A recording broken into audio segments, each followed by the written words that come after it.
Hello, my name is Diana Dirkby and I live with paranoid schizophrenia. You are listening to my podcast, Schizophrenia as I Live It. It's a journey through my experience with paranoid schizophrenia and also that of my mother. And it's also associated to a book that I have just published called The Overlife, A Tale of Schizophrenia. It's a fiction book, but it's closely based on my experience with schizophrenia and my mother's. So today I wanted to talk about the word psychosis. So of all the words associated with schizophrenia and some other severe mental illnesses, the one I think that creates the most stigma is the word psychosis. Unfortunately, this stigma is usually not derived from actually researching what psychosis is and speaking to people who have undergone psychosis, but from the television, police thrillers, suspense movies, from books, and even sometimes from the newspapers, where a person who has committed a dangerous crime is labeled psychotic, whether that person actually suffers from a severe mental illness or not. So the word psychosis has kind of been hijacked and made equivalent to the word dangerous, possibly even capable of killing. Now, I gave last time a few references for what schizophrenia is about and the symptoms associated with schizophrenia. So I mentioned the National Institute of Mental Health and the wonderful book by E. Fullatori called Surviving Schizophrenia, especially the first chapter. But there's another good website which is psychiatry.org, and one of the words they deal with first is the word psychosis. And they explain it as a state of mind in which the symptoms of schizophrenia have so interfered with your interaction with reality that you actually lose track of what reality is. So it's a rupture with reality, but there's nothing in that description which says that dangerous behavior is an automatic consequence. And in fact, it may be hard for some of you to believe that, but most people who undergo psychosis are not dangerous. They're not wanting to do you physical harm. They're not wanting to do you mental harm. They are simply struggling with a very distressing state of mind in which they no longer know consistently what is real or what is not. Now, schizophrenia is a very complicated illness. There's a list of symptoms associated with it. These symptoms interact with each other. So most people are probably aware that people living with schizophrenia can have hallucinations. So auditory hallucinations, visual hallucinations, in which they see or hear something which is not actually there, or that they hear or see it in a distorted fashion. But there are other symptoms as well. A paranoia, the feeling that people are able to insert thoughts into your mind. And it all stems from something that we don't yet understand that goes wrong with the brain of someone living with schizophrenia or another severe mental illness. So that is why people who advocate for people living with a severe mental illness with psychosis for their sickness, if you like, to be labeled a brain disease rather than a mental illness, because something has gone wrong with the way the brain processes information, and that has led to them interpreting reality in a way which they try to make sense of in the midst of all these symptoms, but may not necessarily lead to an accurate representation of reality. And I think it's the notion that someone has lost touch with reality that scares a lot of people, even a lot of people who want to be sympathetic, because they think, well, this person has lost touch with reality, so what are they going to do?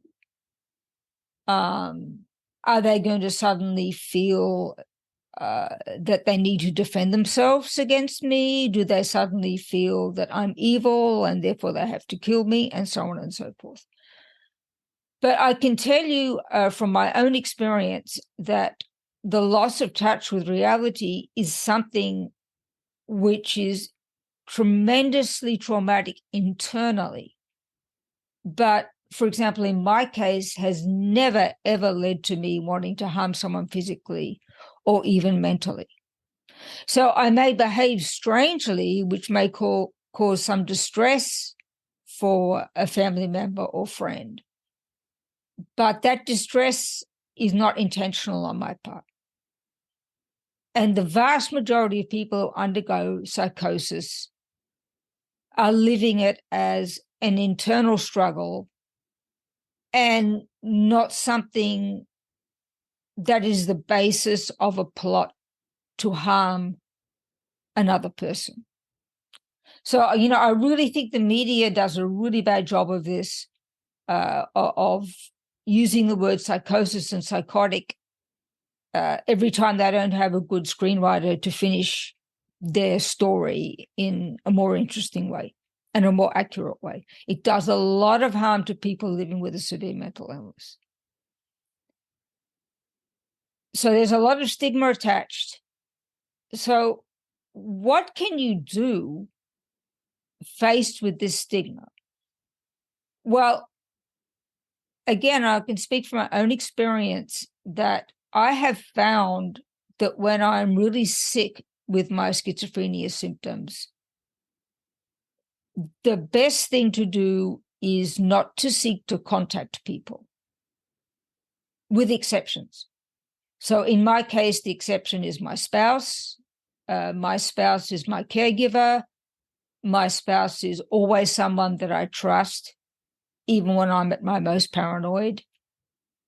And he's very invested in making sure I relate to my psychiatrist and my psychologist what I am feeling if I have a downturn in my health. So how things have developed with me is that I have as little contact as possible with people who aren't my spouse and aren't my doctors. And I say, I'm having a lot of trouble. I'm very paranoid. I know I'm sick. What are we going to do about this?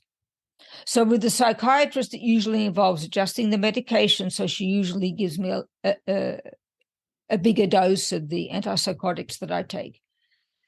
And the psychologist is there. I speak to her weekly to help me find my way through what's happening mentally and how it affects how I relate to people. Now, I'm lucky in that my doctors are very effective. So several weeks into these relapses, which I have had and I have to admit to myself I may still have, professionals are at work. And the one person I will always trust and love and who is my caregiver is at work to make sure that I get healthier as quick as possible. So it's when I'm on a better footing that I find it's a good time to repair some fences. So I divide people into two types. One are the lost causes and one are the hopeful causes. So the lost causes are family members or people who were in your social circle who, once they find out that you live with schizophrenia and once they witness what you go through in a relapse or psychotic break, as some call it, they don't want to have anything to do with you. And you're not going to be able to do anything to win them over because, in some sense, they're more scared and more paranoid than you are. They don't want any risk that someone with a severe mental illness is part of their well-manicured life. They don't bother to research it. They don't bother to ask you how you really feel. They have this vague notion of what psychosis is, what schizophrenia is. And once they know that you can relapse, they don't want to know you. And that attitude is not going to change when you're feeling better, when you're doing better. And I find the best thing to do with such people is to not expect anything from them. I mean, there's no use flogging a dead horse. You need to look for people who are prepared to listen and are prepared to accommodate the fact that you live with schizophrenia and that you may at times have a relapse. Now, I have found such people in my neighbors. I've had very good experience with my neighbors. They've seen me very distressed while I'm relapsing with my schizophrenia. They haven't known what to do, so they may not have been over-friendly during that time. But once I tell them that I live with schizophrenia and describe to them some of the symptoms, they can make sense of that. And then what they go by is how I behave once I'm better. And so this is very motivating for me to really work at having better mental health so I can relate to such people like my neighbors and like other people who are hopeful causes in such a way that I can inform them without frightening them. And I have been pleasantly surprised at how some people come around quickly to saying, oh, look, we didn't know you had schizophrenia. Yes, I know it's a severe mental illness. We really appreciate that you let us know, and we're so glad that you feel better. Now, it doesn't matter if these people are part of your family. It doesn't matter if they're part of your close social circle. What matters is that they exist. And it's the hopeful causes that you need to cultivate. It's the hopeful causes that will motivate you when you do get sick to get better as soon as you can, so you can get back to being friends with them or get back to being their family member. So there are things that you can do to combat the stigma. The problem with focusing only on the stigma is that means you identify as a victim. And to identify as a victim doesn't leave you open to things that you can do yourself to improve the situation. And I know that it's extremely hard. I've been hurt by people. I've been taken aback for the most part by just how fragile the so-called sane people are, because, they've carefully worked out their life and suddenly you come along and you had the severe mental illness and occasional bizarre behavior, and they're actually scared of what you might do to their well-manicured life, as I said earlier. So again, don't be afraid if you're living with schizophrenia, simply to ditch certain people. And don't be afraid to reach out to people who are more open-minded. Educate them a little on schizophrenia, but don't overdo it. Don't make them feel that they have to carry the full burden of all the symptoms that you ever feel. And one thing that's very, very important, and I'm always saying it, and the mental health advocacy groups are always saying it, you are not defined by your mental illness. So make sure these people, the hopeful causes, are aware that you have interests, that you have activities that have nothing to do with your mental illness. That you, in my case, I love music, I like movies, I like watching baseball with my husband. I like watching football when it's the local college team that's playing. I love to read. Many, many things that I can share with people that have nothing to do with a mental illness. And that also helps to put their mind at rest.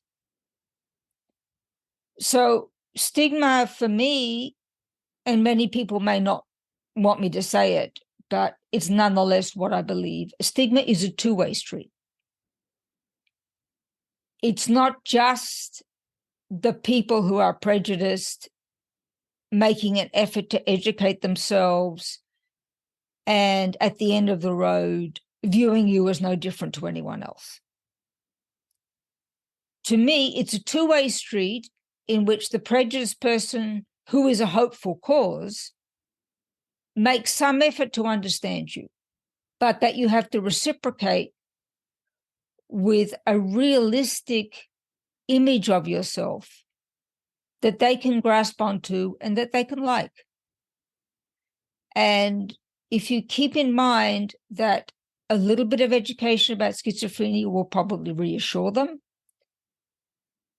but that mostly what they want to hear about is that all the aspects of you that are not your mental illness, and there are many, and you can engage them on those topics.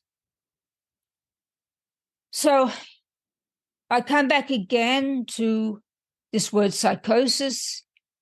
It's misused, it's bandied about on the media, and I think this is the word that needs the most intelligent support, the most education.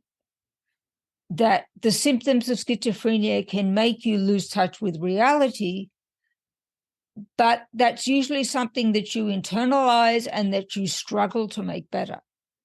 It's not something that leads you to want to harm someone or even make someone miserable. It's just an internal struggle and part of the symptoms that you suffer from if you live with schizophrenia. So I do hope you will come back next time to listen to what I have to say. I also hope that you'll give thought to buying my book, The Overlife, A Tale of Schizophrenia by Diana Dirkby, and you can find it on Amazon.com by searching for Diana Dirkby. There are a couple of other things called The Overlife. So rather than search for the title of the book, it's better to search by the author name, Diana Dirkby. Okay, well, see you next time. And in the meantime, let me just say that I thank you for listening.